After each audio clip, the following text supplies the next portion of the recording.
इंतजार की घड़ियां खत्म हुई और वो दिन आ ही गया। अरविंद की मेहनत और कोशिशों की वजह से फोर्ड इंडस्ट्री मजबूर हो गई है कि वो गवर्नमेंट रेगुलेशंस के हिसाब से प्रोडक्ट्स बनाए। ये तो बहुत ही गर्व की बात है। हम अरविंद से पूछेंगे कि इस मकाम तक पहुंचने के लिए उन्होंने क्या क्या कुर्बानी दी है, और मुझे यकीन है कि आप सभी लिसनर्स उनकी कहानी सुनने के लिए बेकरार हो रहे होंगे। लीजिए, अरविंद जी स्टूडियो में आ गए। Welcome to the show Arvind. तो बताइए, इस मिशन की सफलता की कहानी आप एक ही जुबानी। आप लोग मेरे को जानते ही होंगे और ये भी जानते होंगे कि मेरी कंपनी जहरीले प्रोडक्ट बनाकर बेचती है, जिसे लाखों लोग खाकर मर रहे, बीमार पड़ रहे हैं। ये मौत का तमाशा मेरे को बंद करने का था, इसलिए मैंने अपने मजदूर भाइयों को एक किया और बॉस की नाक के नीचे अच्छा प्रोडक्ट बनाना शुरू करवाया।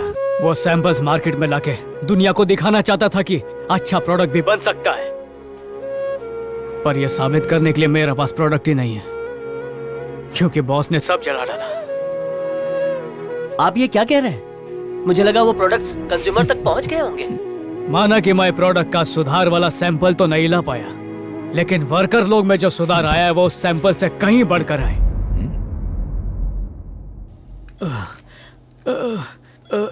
अरविंद, मैं हमेशा मालिकों की बात मानता आया। पिछले 2 दिनों में मैंने तुम्हारी बात मानी।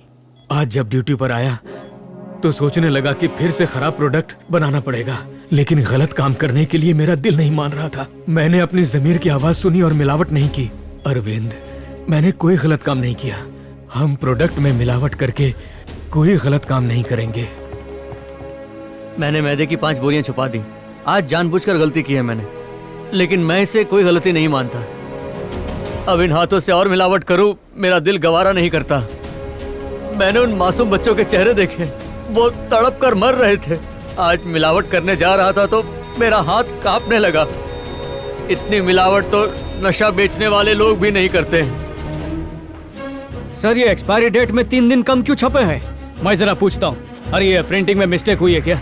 अरे भाई, मैं जानता था मालिकों की टेढ़ी दुम कभी सीधी ना होगी, इसीलिए एक्सपायरी प्रिंट करते समय एक्सपायरी डेट में 3 दिन घटा दिए ताकि नुकसान कम हो। यानी वो प्रोडक्ट जो 7 दिन बिकते हैं 3 दिन बिकेंगे भाई। पर कंपनी को पता चला तो? अरे बड़ी बड़ी कंपनियों में छोटी छोटी बातें तो होती रहे हैं, कुछ ना होगा। जो मजदूर एक बार मालिक के वफादार थे, अब वो ग्राहक के वफादार हो गए हैं। मैंने क्वालिटी चेक की है, गवर्नमेंट के रूल के हिसाब से ही है। तूने एकदम सही किया। तूने भी सही किया मेरे भाई, और रेवाड़ी वाले भाई ने भी सही किया। और सिर्फ वर्कर लोग नहीं, उनके साथ कंपनी के सारे सुपरवाइजर्स ने भी इस नेक काम में मेरा साथ दिया है। एक शाड़ा कौवा बोला कि बदलाव लाने के लिए लोग इंतजार करते कि कोई आएगा और बदलाव लाएगा, और बदलाव आता नहीं है, उसको पैदा करना पड़ता है, और उसी से आती है क्रांति। मैं मार्केटिंग के जरिए एक अच्छा सैंपल लाना चाहता था, पर इंसानियत के जरिए मजदूरों ने मुझे ईमानदारी का सैंपल दे दिया, और इस सैंपल को ना कोई जला सकता है ना मिटा सकता है। क्या बात है, आपने हम सब की आंखें खोल दी। एक कॉलर है जो आपसे बात करना चाहते हैं। हेलो, विनोद बोल रहा हूँ सर, अरविंद का फ्रेंड। हाँ भाई बोल। पहले लगा ये अच्छाई का काम मैं ही कर रहा हूँ, फिर बाद में पता चला कि इस काम में मेरे बहुत से मजदूर भाई लोग भी जुड़े हुए हैं। दुनिया को बता दो कि सैफरन कंपनी अब अच्छा माल बनाती है। अरे मैं तो बोल दूंगा, तुम लोग प्रॉब्लम में आ जाएंगे। अरे डरने की बात ना है, वो हम वर्कर्स की वजह से सीईओ बना है। बॉस की कुर्सी का नशा ही अलग होता है, और बॉस बनने के बाद वो गद्दारी जरूर वो हमें धोखा ना देगा। अगर उसने धोखा देने की कोशिश की तो उसे हटा देंगे। अरे भाई लोग, तुम लोग कुछ ज्यादा ही भड़क रहे हो।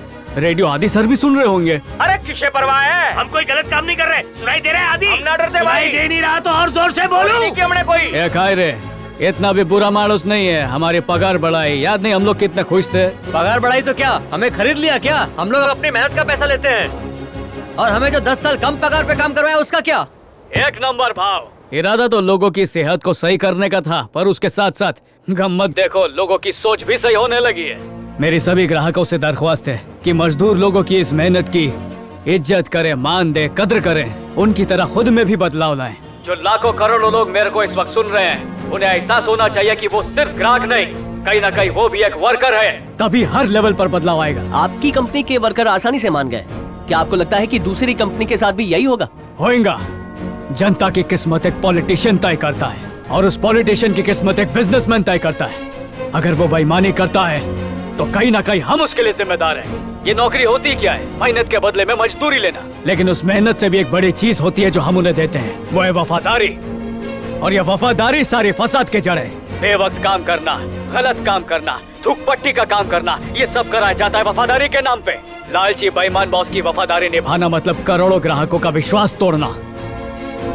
नेक ईमानदार बॉस मिले तो उसके लिए अपनी जान दे दो, लेकिन अगर कोई हलकट मिले तो उसकी चाकरी नहीं करने का। लेकिन ये सब होगा कैसे? सबसे पहले तो वफादारी का असली मतलब समझना पड़ेगा। बहुत बड़ी क्रांति की जरूरत नहीं है, छोटी सी बगावत भी काम करेगी।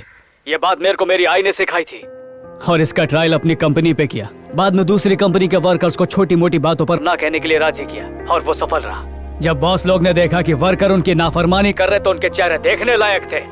इसीलिए बोलता हूँ बड़ा कदम नहीं उठाने का, गलत बात पे बस ना बोलना सीखो। नहीं बोल सकते तो बात को फैला दो। बात को फैला दो? आपका मतलब है गॉसिप? आपको लगता है कि इतने बड़े मुद्दे पर सिर्फ गॉसिप करने से कुछ होगा? 100% होएगा। खाली 10% लोग सच में अच्छे होते, बाकी के सब खाली अच्छा बनने का ढोंग करते और उन्हीं को अपनी बदनामी का सबसे ज्यादा डर होता है। इसलिए गॉसिप करो पर मुद्दे पे। इधर उधर की भंकस करने से कुछ नहीं मिलने वाला है। ऐसी बातें करो जिससे एक दूसरे को हौसला मिले। अगर एक भी मजदूर सीमेंट में रेत मिलाने से मना कर दे तो कोई भी बिल्डिंग नहीं गिरेगी। पैसा कमाने के लिए हॉस्पिटल में नॉर्मल डिलीवरी के बजाय ऑपरेशन करने पे जोर देते हैं। नर्स चाहे तो पेशेंट को होशियार कर सकती है। और जिन मालिकों के लिए हम आंख मूंद कर वफादारी निभाते हैं वो सीसीटीवी से हम पर नजर रखते हैं।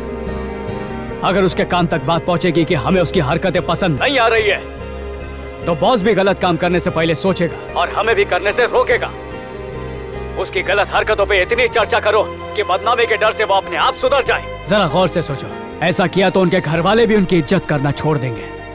जब बॉस मजदूर के दिल में अपना डर कायम रखना चाहते हैं तो हम क्यों पीछे रहें? कम से कम हमारा डर मतलब ही नहीं भलाई के लिए होगा। इसलिए खूब बात फैलाओ। लेकिन ऐसी बगावत से कंट्री के बिजनेस और इकोनॉमी पे असर नहीं होगा। अगर ग्राहक खरीदना बंद कर दे तो कंपनी को अच्छा प्रोडक्ट बनाना ही पड़ेगा। इकोनॉमी चलती कैसे? डिमांड और सप्लाई पे।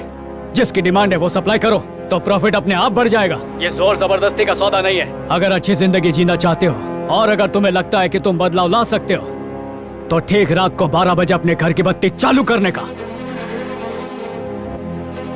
वो रोशनी अंधेरे को ऐसा काटेगी कि कोई भी बेईमान हमें फिर अंधेरे में ले जाने की जरूरत नहीं करेगा। अरे पब्लिक एक होगी तो कोई माई का लाल सामने खड़ा नहीं होएगा। मुट्ठी भर बिजनेसमैन है जो पूरे सिस्टम पर हावी होकर बैठे। जैसा चलाते हम चलते, पर हम उनके इशारे पर इसलिए चल रहे हैं क्योंकि हम बिखरे हुए। लेकिन एक हो जाए तो हमारा कभी कोई फायदा नहीं उठा पाएगा। फिर ये नहीं बोलना अगगा वो तो कितना ताकतवर है, उसका सामना हम कैसे करेंगे। लाइट चालू करके अपने अंदर हिम्मत भर लो। अगर नौकरी से निकाल भी दिया तो दूसरा एक भी वर्कर नहीं मिलेगा। ढूंढने दो। आज ये लाइट क्रांति की मशाल बनेगी। मेरे को नहीं मालूम कि मेरे को कितने लोग सुन रहे हैं, ये भी नहीं मालूम कि कितने लोग मेरी बात मानेंगे, पर मराठा एक आखिरी बात बोलेगा। मेरे को अपनी बात साबित करने में 1 महीना लग गया, पर आपको बत्ती जलाने में 1 सेकंड भी नहीं लगेगा। मुझे जनता पे पूरा यकीन है कि आज वो पूरे शहर को रोशन कर देगी। ऊपर वाला उसी की मदद करता है जो खुद अपनी मदद करता है।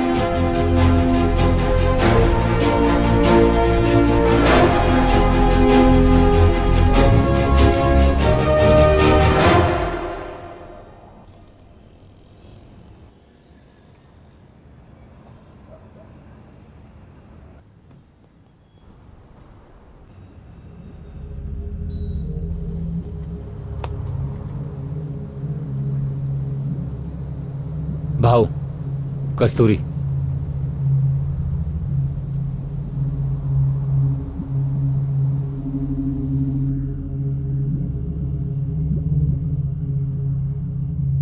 अरविंद कहाँ रह गया? बेटा नाश्ते में क्या खाएगा तू? आई मेरे को नहीं मालूम, तू बोल। मैं वड़ा तल दूंगी, तू पाव ले आना। ए, तुम्हारे दोस्त पहाड़ पे गए हैं, कम से कम छत पे तो चले जाओ। इधर लेटे लेटे कैसे पता चलेगा? अरे बाबा वो सब छोड़ो और बैठो आराम से।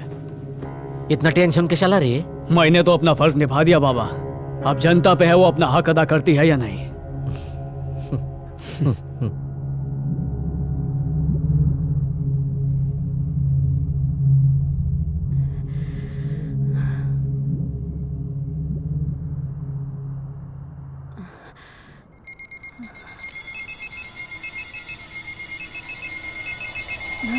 क्या है?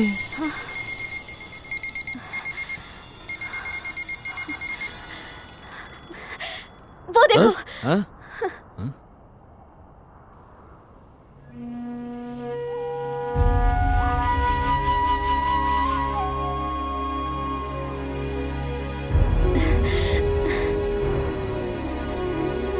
ए, कहीं सो ना जाएं इस डर से अलार्म लगा के बैठे थे।